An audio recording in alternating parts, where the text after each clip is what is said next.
وای کم انسان چې سحر او ماخام دا دعا صرف درې پیری وای سحر په ټایم کې چې د درې پیری ویلې تر ماخام پورې باندې الله رب العزت د هر قسم حادثونو مصیبتونو نه تکلیفونو نه پریشانونو محفوظ ساتي. حدیث شریف ته ماخام په ټایم کې چې بیا درې ځل ویلې ماخام نوالی تر سحر پورې باندې الله تعالی د هر قسم حادثو مصیبتونو تکلیفونو نه محفوظ ساتي. نن سبا حادثې سونه زیات دي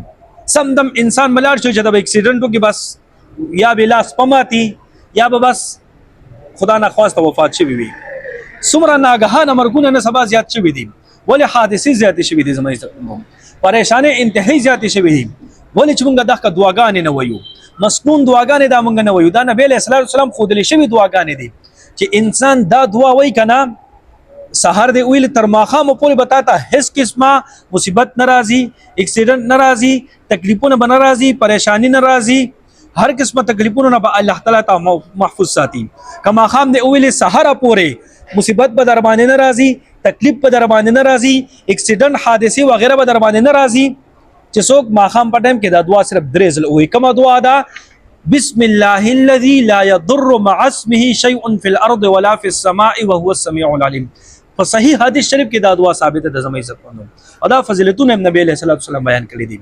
نو کوشش وکړو چې دا دعاګانې زده کو دا زموږ ستاسو د فائدې لپاره دي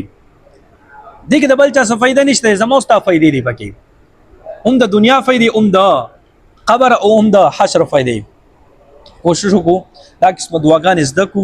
دا وخت په وخت باندې وي خپل ټایم کې وایو دا به موږ ته فائدې راکړي د دې په برکت سره به زموږ پریشانې هم ختميږي بیماری به هم ختميږي تکلیفونه مشکلات هم ختميږي راحت سکون او خوشحالي به الله تعالی را نصیب کړي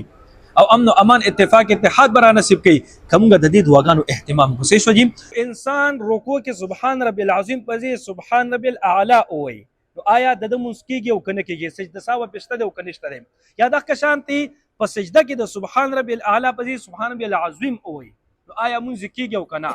مونږ بالکل کېږي د سجده سهو ضرورت پکې نشته دی. صحیح شوم په دې سجده سهو نه لازميږي که سبحان رب العظیم پځي یعنی پر رکوع کې سبحان رب العظیم پکې ویل وکنا تا پکې په غلطه سره سبحان رب الاعلى ویلې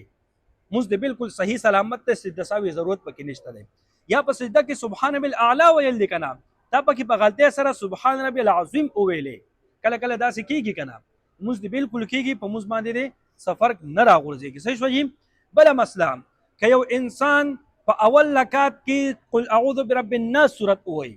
یعنی په اول رکعت کې بالکل اخیری سورت وایي په دې دویم رکعت کې به بیا دې کوم سورت